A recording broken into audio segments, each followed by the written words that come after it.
Thank you very much. Good evening, and my apologies being the person between you and some refreshments.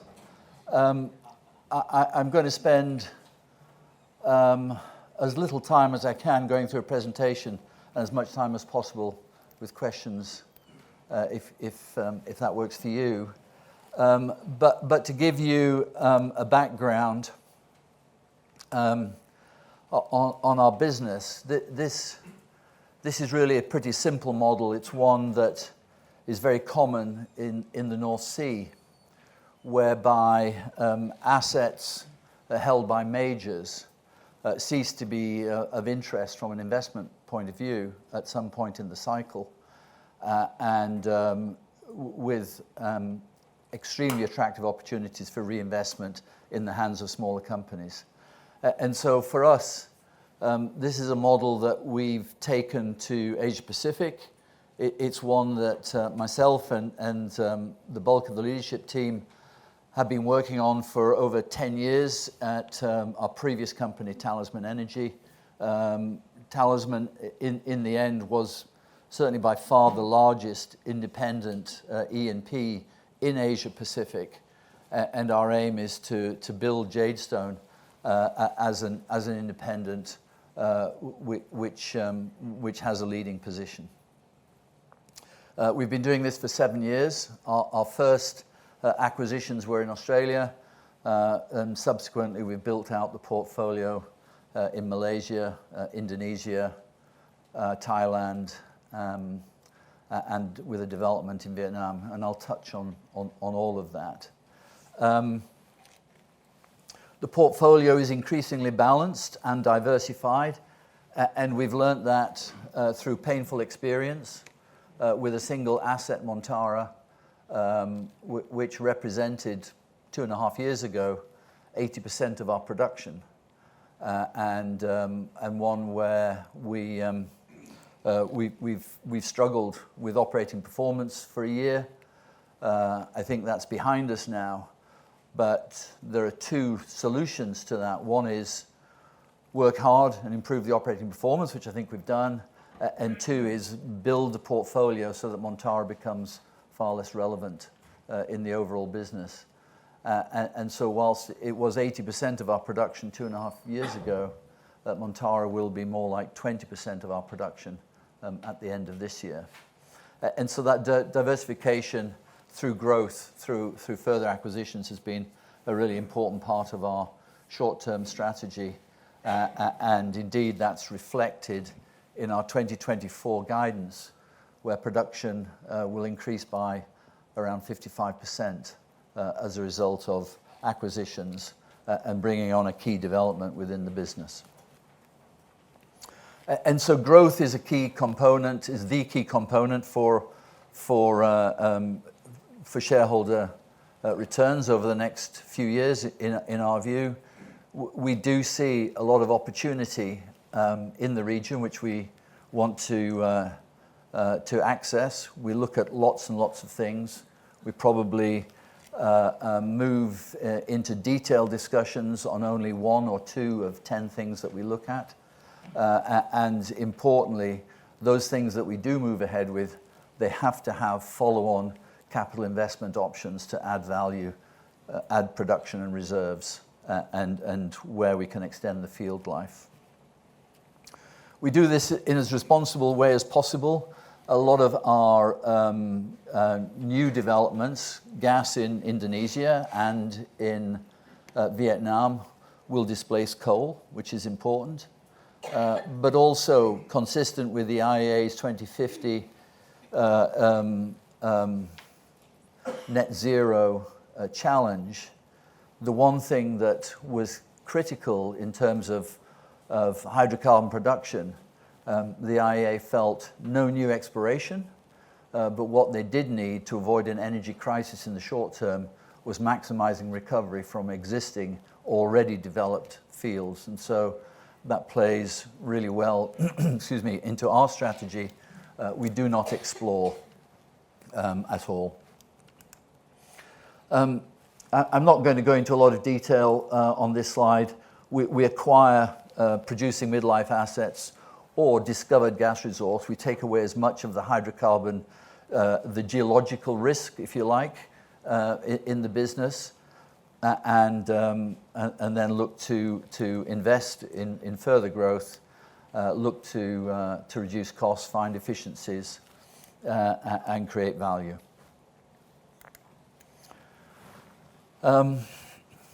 Before you want to rush out and either buy or sell your shares, I'm afraid you can't. 4 weeks ago, the share trading was suspended.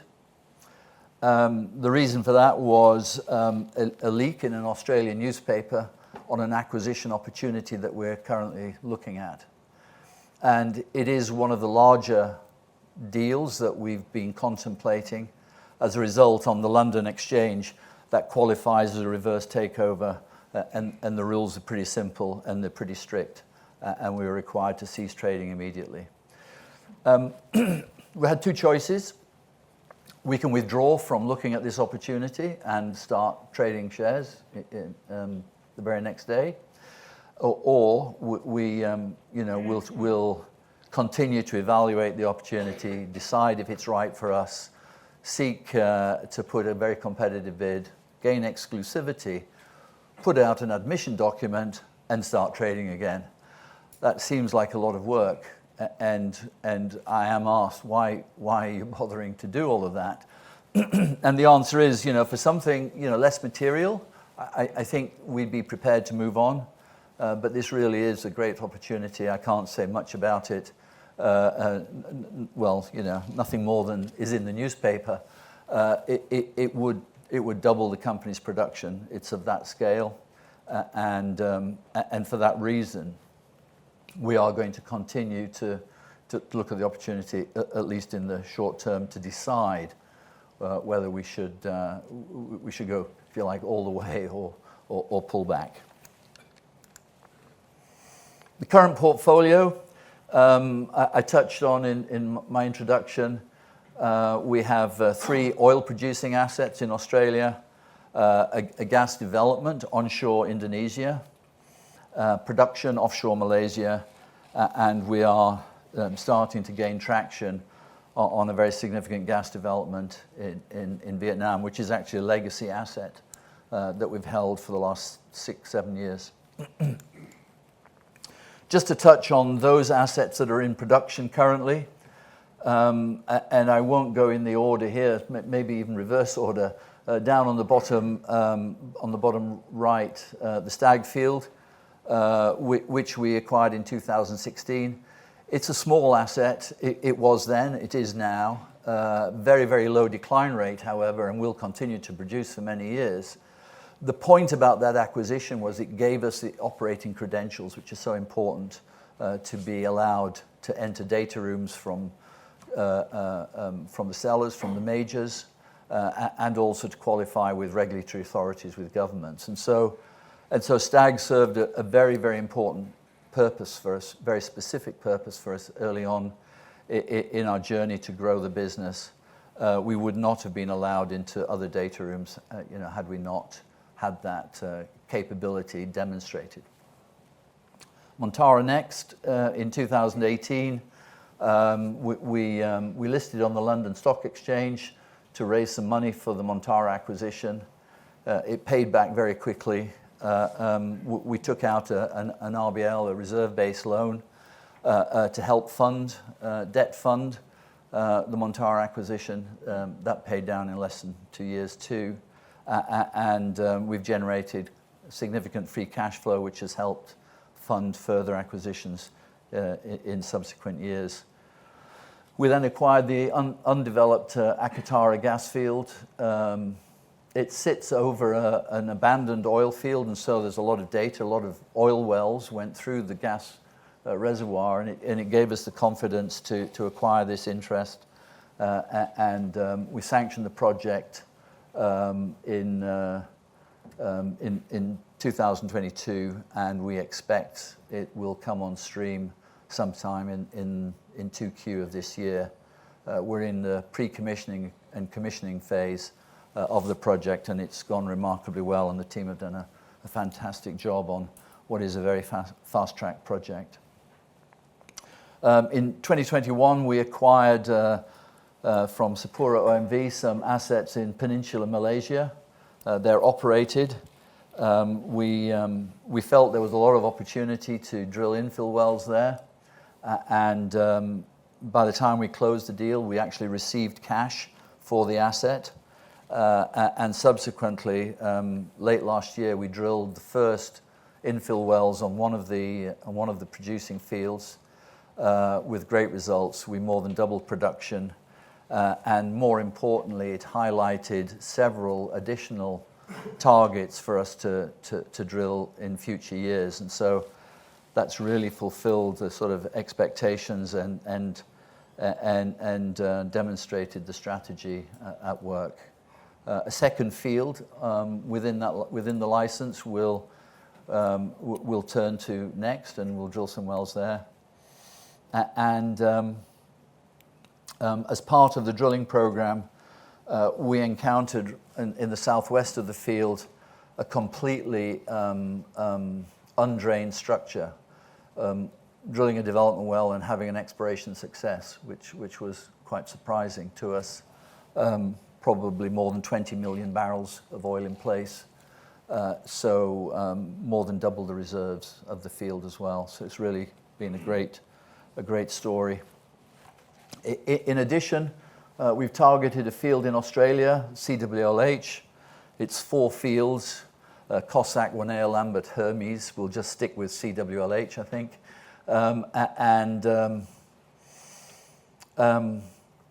It's owned by majors who really participate in a very, very large gas infrastructure and LNG project, and this oil field sits on the fringe. And so it's logical that it's in the wrong hands. We acquired our first interest from BP in these fields, a 1/6 interest. Just over a year ago, we announced just a month ago closing a second 1/6 interest, and of course our ambition ultimately will be to operate the field, and this is very exciting for us. It contains a very large oil in place volume, and just to give you some context in terms of scale, the Montara field, oil in place, that's the oil contained within the reservoir underground, is 150 million barrels. CWLH is just under 900 million barrels, and so this represents, just such exciting opportunity for reinvestment in the future. And then finally, Sinphuhorm, a small onshore gas asset in Thailand, we acquired at a very attractive price with great returns, and it's very stable and very simple and sits in the portfolio very easily. So I talked earlier on about diversification and the importance that represents to our business, and I touched on the notion that if we can be producing from 7 or 10 oil and gas fields, if you have problems with one of them, it's not a material impact. In the alternative case where your investments are concentrated in a single or a couple of assets. And so, as you can see on this chart from the left-hand side, it shows how, as a 2-asset company, we are vulnerable. But we've built out our reserves now with the acquisitions I've touched on, to the extent that increasingly we see the flexibility of a portfolio with far more diversity. And it's not just more producing fields. It's gas versus oil, and so it insulates you from commodity price shocks, and it's in different countries, and so fiscal jurisdictions are not such an impact as well. And in particular in our region, Australia is like the UK, is a very traditional tax and royalty regime. In Southeast Asia, where the rest of the assets are, they use what's known as production sharing contracts, which operate in a very, very different way. And so again, it provides diversity, which benefits the business. That increase in reserves in 2022, our last year-end reserves report, of course, translates over time into production growth, and that's really what you see on the right-hand side. The extra reserves, particularly associated with the Akatara project in Indonesia, being converted into production this year, gives us that very significant jump in production. There's another important aspect to the diversification which I'll touch on here, and that is, Montara and Stag now, having owned and operated them for several years, have become more mature. The operating costs, the unit operating costs are higher there, and of course, in reverse, the value per BOE is less. And so, as we bring new activity and new developments like Akatara on stream, that changes the mix in our business model a lot. And so, increasingly we're looking at the acquisition strategy to focus on things which provide far higher margins and far more value per barrel, and therefore far more resilient to changes in oil price and so on. And so already 70% of our production is shifted across into, almost 70%, shifted across into these higher value barrels, which is a trend that we'll look to continue with our M&A strategy going forward. I have one slide per asset. I've talked already quite a bit about them, so I'm going to chase through the next half a dozen slides very quickly. But just to give you a sense of what they look like, offshore Australia, the CWLH asset, which we now own 2/6 of, we'd love to do much more there, and over time, I'm hopeful we will. And as I said earlier, a very, very large oil in place, which gives lots and lots of running room for reinvestment. The Akatara project, you can see in the photograph on the right, that's coming close to completion and first gas.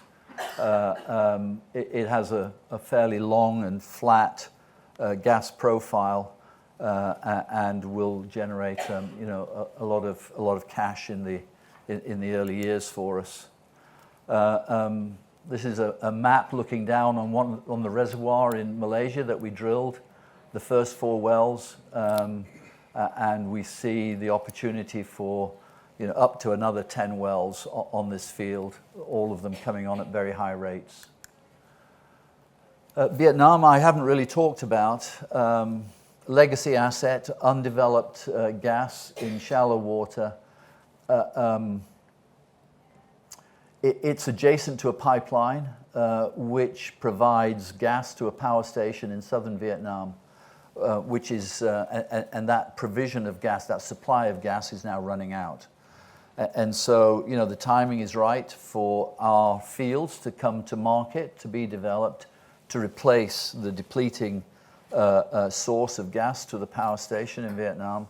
And we announced very early this year, we announced an agreement on heads of sale, which has key components such as price, profile, start date, take or pay, and other key commercial terms agreed. And our plan going forward now is to turn that into a detailed gas sales agreement, in parallel a field development plan, and a project that we can then sanction, hopefully next year, to take to first production probably within 2 to 2.5 years later. Again, gas developments give a long flat profile. That's 80 million standard cubic feet a day, which is equivalent to around 13,000 BOEs a day. That's the same as our production last year. So just to give you a sense of scale. So that's a really important and material opportunity for the business. Sinphuhorm, long flat gas contract. You're starting to see the trend there now. In Thailand, feeds a power station there. And the great thing about domestic gas, whether it's in Thailand or Vietnam or Indonesia, typically it's displacing coal. And so from an environmental perspective, it's really positive. And pricing, and particularly for new contracts, it's really pegging to long-term LNG contracts, and so the pricing is really attractive as well.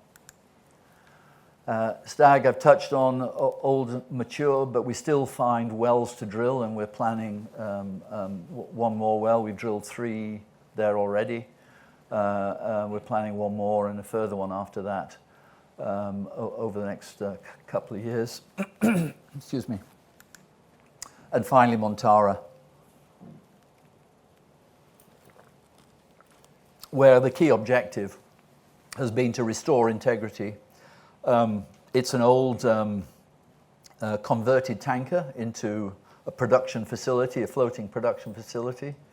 And I think what we've encountered during the course of our maintenance over the last 3 or 4 years are some flaws that go back all the way to the conversion, the shipyard conversion 15 years ago. Things that should have been identified and corrected, and we're taking care of it now. It's nothing of huge cost or significance, but not to fix it has pretty dire consequences, and so we're well on the way and returning storage cargo tanks back into service one by one as we get comfortable that the work we've done gives us a long-term integrity uptime. Our allocation of capital is really prioritizing growth, and I won't say much more right now. We see, as a business, we're subscale, and we need to be a much larger business. We need to create greater efficiencies through scale, which we can, and that's a key first step. And ultimately, of course, we'll reintroduce shareholder returns at the right time. The balance sheet, I want to just show you very quickly some history, which essentially demonstrates the very strong capital cash generation of this business model when it's working. And what you can see from left to right is post the Montara acquisition, a lot of cash generated in the subsequent 2 years. Then, of course, oil prices crashed with COVID, and the business slowed down, and we stopped capital investment, and therefore growth ceased. And then, as price recovered, we got back into acquisitions and production. Again, very strong cash generation over the period. We've then subsequently, with an extended Montara shutdown, with a number of investments, new acquisitions, drilling programs, we used up all of our cash. We ended the year with a very small net debt position of $4 million,